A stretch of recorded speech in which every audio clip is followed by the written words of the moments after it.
The following talk was given at the Insight Meditation Center in Redwood City, California. Please visit our website at audiodharma.org. Okay. So when I was in India, I met an Indian Vipassana teacher named Munindraji. And one of the common teachings that he gave was his, if it's not simple, it's not Vipassana.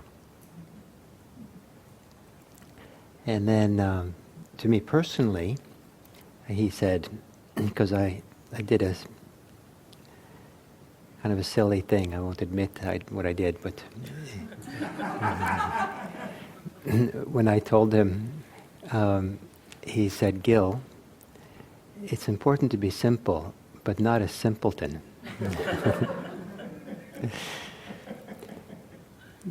Anyway, if it's not simple, it's not Vipassana. And one of the simplest ways of defining mindfulness is the recognition of what's happening as it's happening. The simple, basic recognition of what's happening in the moment as it's occurring. If it's already occurred, and the mind, is thinking retrospectively, then that's retrospective thinking. It's no longer mindfulness. And if you're anticipating what's going to happen, that's anticipatory thinking, but that's not mindfulness. Mindfulness sits right at the juncture where the present goes into the past, and where the future arrives into the present moment. That's kind of the place where mindfulness is. And so it's relatively simple in and of itself. What's difficult to do is to remember to do it, because there's powerful forces of the mind to be anywhere but in the present moment, to be thinking a lot about the past, the future, concerns, fantasy, whatever goes on.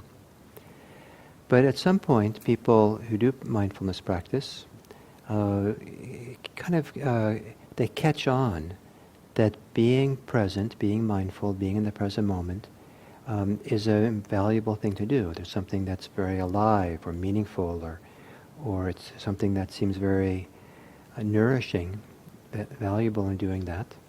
And it feels like something that they would like to do more of. And one of the great questions people have, what I really delight when people come to me with it, is the question, yes, I'm learning to be mindful in meditation, but how do I do this in my daily life? How do I bring it into my life? And it's a wonderful question, because mindfulness is not meant to be only something we do in meditation. It's supposed to be something that's maybe even more important to have in our ordinary life and how we meet our life. It's support for really being here. So how do we do that? And then occasionally I meet people who say they wish they could be on retreats more often, or they wish they could be in a monastery someplace. And partly it's a desire to be able to be more continuous, more engaged, more wholeheartedly in the practice itself. And they feel like in their ordinary daily life, there's too many demands. There's too many things pulling them this way and that way. It's too hard to be in the present moment because of all the things that are going on in ordinary lay life. If only I could be a monastic, if only I could be on retreat, then I could just, really get into the practice. But the difference between a monastic life and a lay life is not that great. If we understand what the differences are, I think maybe it helps us in bringing practice in daily life. Most monasteries are not meditation centers where you go and meditate, 16 hours a day. Most Buddhist monasteries, people work, they sleep, they eat, they hang out with each other, they talk, they go to Dharma talks. They kind of many things that ordinary lay practitioners do in the West, or in the world, things that think people do in the monastery. From a distance, people often think the monastery is an idyllic place, like everyone there must be enlightened, and everything must be very harmonious. And maybe that such monasteries exist, but I have still not found one.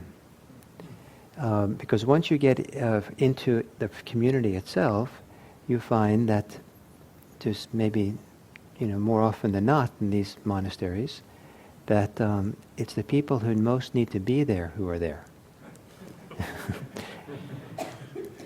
And so they're there because of, there's challenges for them in how they live their lives, challenges in their inner life. And so they're there to find a way to work with it, but they're not always that skillful yet and figured out how to be together in community. And so monasteries are a place where people rub up against each other. And there's a story I like to tell that when I was working in the kitchen at the monastery, I was the kitchen manager, and someone working under me said, "Gil, can we step outside for a minute? I want to talk to you." We stepped outside, and he said, "Gil, if you weren't so sincere, I'd punch you out." So, so much for the idyllic, harmonious, everybody's getting along kind of monastery. And so, we had to work out our different differences, and was that working out our differences, finding our way. And so one of the expressions they have in some Buddhist monasteries is that living together in that kind of environment, you're like stones in a river that are rounding off the rough edges, rolling along with each other. So some of the rough, unformed or difficult edges that we have, we run into other people in the monastery, and so that's where we work it out. So if you're having difficulty with a coworker, for example, and say, "Oh, I wish I could be in the monastery." Be careful what you ask for. It might be that your work environment is your monastery. I mean, that's where where it's difficulty you have with your coworkers, the very thing that monastics are working with as well. But in the monastery, you can't so easily escape. You're just there, and you're living together, and working together, and doing everything together. So one of the reasons to be in a monastic environment, for example, there's many good reasons for it. Can be for some people a wonderful lifestyle for practice. But one of the nice things, and what attracts people to it, is the idea that you can kind of practice more continuously. You can kind of submerge yourself in the world of practice and be engaged kind of in much more thoroughly, fully in all times of your life. And to some degree that's true, but the difference of how people practice in daily life in the monastery for the average monastic practicing is only a matter of degree. And I would say that if you could be mindful 10% of your day, you're going to get benefit. If you can be mindful 20% of the day, you're probably getting as much mindfulness in as a monastic does in their ordinary daily life. Rather than thinking that they're going around being 100% mindful because they're living in that kind of environment, they're just doing it, somewhat better than you. And I know some of the people in some of the monasteries, and I'm convinced that some of you are much more mindful than some of those monastics living your life. Some monastics are really excellent practitioners, and maybe they're getting up to close to 100% how much they're mindful. But there's a wide range. So what I'm trying to tell you is that in your daily life, ordinary lay life, you don't have to bump up your daily mindfulness that far to begin getting some of the same benefits that someone gets living in a monastery. Some of it has to do with just beginning to increase the amount of mindfulness you have, maybe by degrees, not, maybe double what you do from 10 to 20 or 5 to 10, whatever you can do. But it makes a big difference. The other is about the monastery has to do with an attitude about the challenges that come along, the difficulties, the life situation. I think in the monastery people have much more the attitude that everything is supposed to be practice. Everything is something you're supposed to address and meet with practice. And people in lay life don't often have that kind of understanding. They think, the real practice is if I come to, is my morning meditation when I meditate. That's the practice. Or if I come to a meditation center, that's where the practice is. So I have to get there. But being home, washing the dishes, that's not practice. That's just something you get over as quickly as you can. Having challenges with a co-worker, that's not practice. That's just having challenges with a coworker. It's just a drag. It just makes my life more difficult and gets in the way of my practice. So in a monastery, there's no idea that things are getting in the way. The idea is that, if it's in a monastery, everything is meant to be material for practice. So it's possible to bring that attitude towards our daily life as well as lay people, where we embrace and look at everything that happens as an opportunity to practice, which means an opportunity to certainly be mindful and present for what's happening, try to have some degree of mental stability or equanimity in the midst of what's happening, and to begin having some insight about what's really going on in this moment as we're practicing. What's going on, especially with our own mind. Are we caught in attachments? Are we caught in aversion? Are we caught in our judgments and thoughts and ideas? What's going on for us? What's really happening here? Practicing in daily life sometimes is not easy, but the fact that it's not easy doesn't mean that it's not useful. In fact, sometimes the more difficult it is, the more it represents something that's really important for us to work with and explore. In fact, if it was just really easy, the practice, maybe you should do something else. Or maybe you should go someplace where you're challenged more. Because there are times when you really want the practice or your life to really put you up against the places where you are challenged, where things are difficult for you, where you're triggered, where you get annoyed and irritated, where you get caught up in things. Because sometimes if you're just coasting along, you're not really working on what's happening in the deep inside, not really discovering it. So part of what you can do to help make your daily life a richer experience for practice is to embrace whatever's going on as practice. Try not to have the attitude, if I can just finish this, then I can really get to the practice. If I can just, whatever it is, the practice is over there. If only I can just, finish, cleaning all these laundries or getting all these kids to bed or getting to school. If only I can do this, then I can practice. That attitude is not helpful. If you have to do things, if you have things you have to do, see if there's some modicum, some way that you can bring a sense of attention, presence, engagement, and an attitude that it's worthwhile to do as an area of self-discovery, as an area to discover freedom, equanimity. Again, it's not necessarily easy, but even 1% attitude like that is better than 0%. If it's 0%, then if you're 100% your attitude is, there's no practice here, I'm just going to get this over with quickly so I can get to my practice, then chances are that there'll be no benefit, no practice benefit. But if you have the attitude, oh, this is practice, this is difficult, it's a drag, I wish it wasn't this way, but this is practice, then you'll benefit to the degree to which you take that seriously and engage in it. So it's possible to go through the whole day and see everything as practice. So there's two things I'd like to offer you today. I think it's relatively simple things that can really enhance the value of practicing, bringing mindfulness to your daily life. One thing is to do one thing at a time. And the other thing is a steadiness of purpose. Hold the course. When you have a purpose you set yourself to do, within reason, hold the course. And I'll talk about both.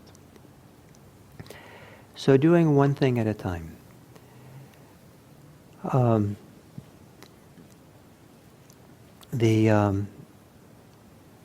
If you're driving your car, you could be listening to the radio. You could be planning what you're going to have for dinner. You could be somehow fidgeting because you're irritated at the last person to kind of cut you off in the traffic. And you're kind of paying attention to the traffic, just enough to be safe, just enough. But then, you you get a text message. And so, well, you kind of wait at least until the stop sign, look at it, There's all this stuff going on. And we live in a distracted age where it's very easy to be distracted by all the different things going on. So to do one thing at a time would be just drive. When you're driving, just drive. Keep the radio off. Certainly keep the phone away from you, even if there's a text or a phone call. Know your mind well enough to know if you're thinking about dinner or thinking about other things. And then see if you can practice mindfulness of what you're actually doing, which is driving. And it is a somewhat complicated thing, but it's fascinating to watch yourself as you drive carefully. Like usually, if you're driving well, your eyes are moving, on the road, looking in the rearview mirror, looking in the side view mirror. You're kind of keeping track of what's going on. It's kind of fascinating to watch how the mind keeps track of everything if you're really alert and paying attention. And so you're really there for that experience. And maybe also you use your ears to hear the traffic around you and hear when someone pulls up behind you or something. And so you stay and be present for the driving. Some people even kind of have a little mental noting that you do. They just say driving, just be here, just drive. And it's possible to be engaged in driving in such a way that you arrive more relaxed than when you left. And I noticed that many years ago that I would turn on the radio, mostly to listen to music, sometimes to listen to the news. And I kind of enjoyed doing it. And I could feel that the attraction to doing it was the pleasure of listening. So it was very tempting to go for that pleasure. But it took a while to realize that even though there was pleasure in doing it, I arrived less calm or less settled listening to the radio than if I had no radio on at all. At least for me, that's how it worked for me. And so it was kind of like, I could feel the pull for the pleasure of listening, because it was innocent pleasure, right? Who can deny me the simple pleasure of listening to music? But eventually I realized that if I wanted to have a, relaxing, settled driving experience, that I felt enhanced by it, and not a little bit slightly drained by it, that I keep the radio off and just drive. Very simply, just be here. Just do this one thing. If you're eating a meal, if you're eating with other people, maybe the social thing to do is to talk with them. But if you're eating alone, if you have occasion to eat alone, it can be very nice sometimes to eat without doing anything else but eating. And certainly sit down when you eat. If you're eating on the run and just kind of stuffing yourself, you're losing an opportunity. You're doing more than one thing at a time. But if you're going to eat, then put the food on the table and sit down and just eat. When I was in the monastery, I went to maybe it's a little bit extreme, but in order to really be present for the eating, when I was chewing, I just wanted to chew. So partly because I'm a fast eater, what I would do is I would put the spoon or the fork down after I put the food in my mouth. I'd take a fork full of food, put it in my mouth, and then put the fork down on the table, and then I would just chew. When I swallowed, I'd pick up the fork again.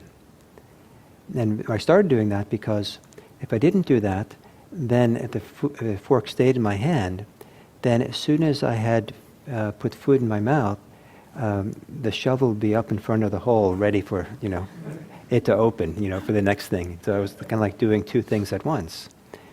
And you might think it's pretty silly, this idea, but to have an enhanced experience of just doing one thing at a time, where the mind focuses itself and engages itself in this one thing as if it's the most important thing, is a way of developing strong mindfulness. It's also a way of developing concentration, and it's also a way of developing an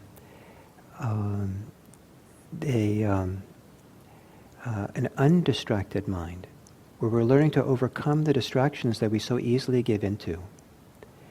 So I know that if I sit down to eat my meal, and I also want to read the news at the same time, which seems innocent enough. But if I'm really paying attention to what happens while I'm reading the news and eating, actually I'm not even doing those two things. I'm actually doing 3 or 4 different things at once. I'm thinking about this and that, and I'm more easily kind of off my guard or not really so present in a clear way. But if I sit down and just do eat by myself and just eat and don't read any news, then I'm developing the mind's ability to be present in a heightened way. It's easy to say, well, this is ridiculous. You know, I have important things to do, I don't have time to read the news otherwise, and, you know, it's an innocent pleasure, and, you know, all these things. And then later in the day you say, you know, boy, I wish I had time to meditate. I don't have enough time to be mindful. You had your time there. That was your time. If you thought that meditation only mindfulness only during meditation time, then you're shortchanging yourself. That was your time to really do it. And if you thought it was silly to do it in that situation, I'd like to suggest that it's probably less silly than sitting and meditating. If things are silly, that's pretty silly. It's not silly, but if that's the way you think. So the idea of just doing one thing at a time. And it doesn't have to mean that you do everything you do is one thing at a time, but it's possible you can do that more. Because that's one of the benefits I got from being in the monastery. A huge benefit for me was learning the value of doing one thing at a time. In the monastery, I was, for 3 months, I was the monastery dishwasher. And that was a great job because the monastery had, for the first time, had installed a dishwashing machine. Up until that time, they washed all the dishes by hand, and all the pots and everything, dishes. And they needed a crew of something like 5 people, because it was a big monastery, to do the dishes. They built a dishwashing shack, and they had a dishwashing machine in there with a kind of a window that people would put all the dirty dishes on. And they assigned me to be the first dishwasher for the dishwashing machine. And they didn't know how much, they just thought that I could do it all. And I didn't know anything, so I was young. So it turned out to be, I had to work really fast. And the idea that in the monastery you do things slowly and meticulously, and just really there for that plate, and scrub it carefully, and really be with it, and feel it, and then put it down with 2 hands, and, that's one way to be mindful, that's valuable. But I wouldn't have gotten the dishes done, because So what doing one thing at a time meant in the dishwashing shack was not literally one thing at a moment, but all I did, the one thing I did was I only washed dishes. I was the dishwasher 100%. I surrendered to washing the dishes. And it became like a dance. And I was twirling and swirling, and my 2 hands were doing 2 different things, but I was so present and so engaged in this dance that by the end of the the shift, my mind was very still. Very still. And I would go meditate, and my mind would go sit down, and it was stiller than it would usually do when I went to meditate. I was so focused, so absorbed in that activity. The mind wasn't going anywhere else, just right there. So doing one thing at a time doesn't mean you have to do things slowly and meticulously that sometimes people associate with mindfulness. It means that you do the activity that's needed to be done in the appropriate way for the activity, but you surrender to it, you give yourself over to it, so that's all you're doing. That's the thing you're doing. And then a little footnote was that when I stopped doing it, they assigned other people to the dishwasher, and after a while I walked by the dishwashing shack and saw that they had assigned 3 people to do what I did alone, because after a while they realized that it didn't work for one person to do it. But it worked for me, but it was hard work. So the idea of just if you're doing something, just do this. If you're folding your laundry, just fold your laundry. If you're putting the dirty clothes in the laundry, in the washing machine, Just do that. Put that in. Can you really be there? Can you notice how you're not really there? Just like in meditation, the mind wanders off and you're thinking about other things. So you bring it back. And so maybe the laundry is, you take that chunk of time you're doing your laundry as a meditation time, as a mindfulness time. So that it isn't that after the ecstasy, the laundry, it's the laundry is the ecstasy. You just give yourself to just doing that one thing. So doing one thing at a time. And if you do that 10% of the time, 5% of the time, you'll benefit tremendously. And you'll learn how to be mindful. It'll support your meditation practice. It's a way of continuing some of the benefits of meditation, formal meditation, into daily life. The other thing that's useful to do is a steadiness of purpose. And what I mean by this is that if you have a purpose that you're going to do, follow through. And it's kind of like doing one thing at a time, but really kind of follow through if it's within reason. So for example, many years ago I noticed that I was going to the laundry area in the small little house that I lived in, the apartment I lived in, and it was I was going to take the laundry from the washing machine to the dryer. That was the purpose, to get to the washing machine to transfer the clothes. And on my way there, I was pulled aside by 4 things along the way. There was something that needed to be taken care of over here. There was an interesting magazine over here. There was the kitchen over there with food for a snack. I don't remember what it was, but there were 4 different things. And so it took me quite a bit longer to get to the laundry area than if I just held that purpose steadily. There was nothing, I had lots of time. There was nothing immoral about doing other things along the way. But we can benefit more by holding steady, to train ourselves that when we set a purpose within reason, hold the course. This is what I'm doing, I'm going to follow through and not let myself get distracted, not let my mind wander off into some other thing. And even though it's innocent enough to do these other things, there's something about training the mind to stay focused, stay steady, to be relaxed, and not being pulled off by other ideas and other desires that might come along. Stay steady with what you're doing. And you have to be somewhat wise about this. I mean, but when you can, in small things of your daily life, there are times when you really benefit from hold steady with what you're doing. So I told someone this story today, that when I was in the monastery in Japan, I went in late in the evening to talk to someone in the kitchen, one of the cooks there, a monk, and he was chopping probably vegetables. And I asked him a question, and he put down his knife and stood up straight and answered it, my question. Then he picked up his knife and started chopping again. I asked a second question. He put down the knife, stood up straight, looked at me, and talked to me directly. Okay, that was nice. I'm kind of slow sometimes. But he picked up his knife to chop again, and so I asked him a third question. He put down the knife, stood up straight, looked at me, and he said, "Gil-san, I'm really here to do just one thing at a time, and I'm just chopping.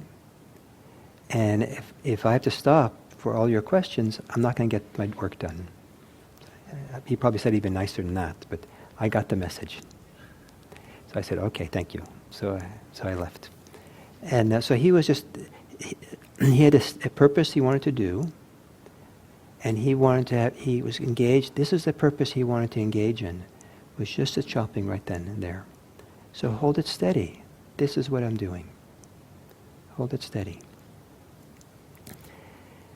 And so there might be small ways or big ways in your life that when you have a task to do, that you can not only do just one thing at a time, but you can hold the course. Stay with it.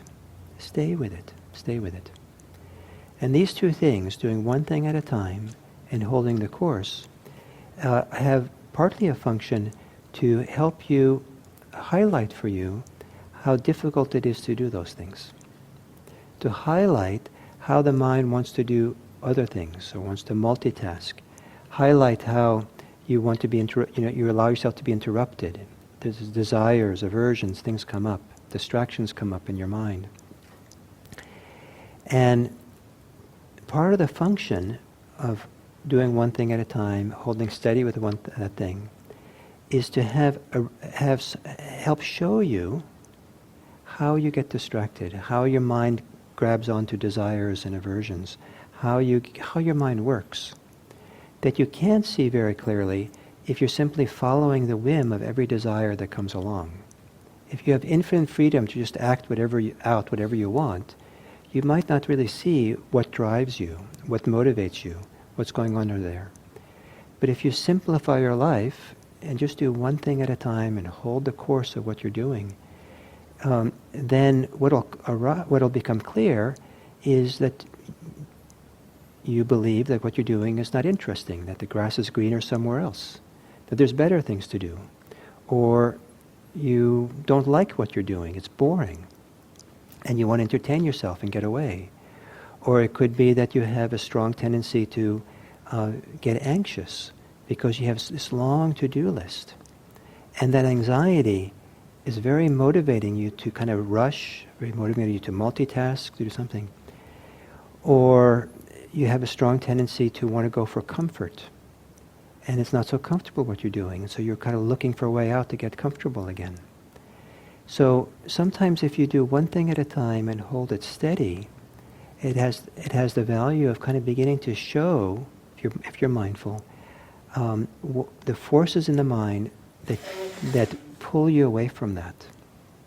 And if you see what pulls you away from it, that's not a mistake to see that. There's no need to be discouraged. That's the practice. Just like your monastery is at work with your difficult co-worker, your monastery all the time is with the difficult person inside. You get to meet it, you get to see it, you get to work with it, and find a kind, supportive, helpful way of being that maybe where you discover that there's something restful, peaceful, nourishing with being content in just doing the thing you're doing during the time that you're doing it. You're settled, you're focused, you're content, you're at home, as if this is the only thing to do, this is the most important thing to do. This is all there is to do at the moment, is to fold the laundry, wash the dishes, sweep the kitchen floor, drive your car. It doesn't mean that you don't have many other things that are important, that are waiting to be done. But perhaps by giving yourself over fully to one thing when you're doing it, you prepare yourself better to take care of the next thing and the next thing. So I'll end with this little thing that I've discovered for myself. And maybe it won't work for you. Maybe I'm just strange. And that is that if I feel harried and I feel like I have too many things I have to do, starting getting anxious about all the things I got to do, I'm not going to have enough time to do it. One of the best things I've learned to do is to stop and sit down and meditate for 10 or 15 minutes. I mean, it's counterintuitive, right? I mean, that's like crazy. Stop? But then you're not doing anything. Inevitably, I find that after I meditate for 10 or 15 minutes, I have much more time. That's the feeling I have. And I've never gotten in trouble by stopping and doing, and just being present for that period of time. It seems to really help me a lot. And then, I still have all the things to do, but, then I do them, I do them as I can. So, for those of you who are interested in doing a little bit of monastic time, just do one thing at a time at home in your daily life. hold the course steady. And you'll get a lot of the benefits that you get from living in a monastery. If you don't want a monastic life, that's the last thing you want, and you didn't want to hear about it today, that's okay. Just do one thing at a time. Hold the course and be steady in your purpose. And embrace your life as your practice, not as a monastery. Because in the end, a spiritual life is first and foremost a life. So may your life be one that nourishes you, supports you towards a path towards freedom and peace and compassion. Thank you.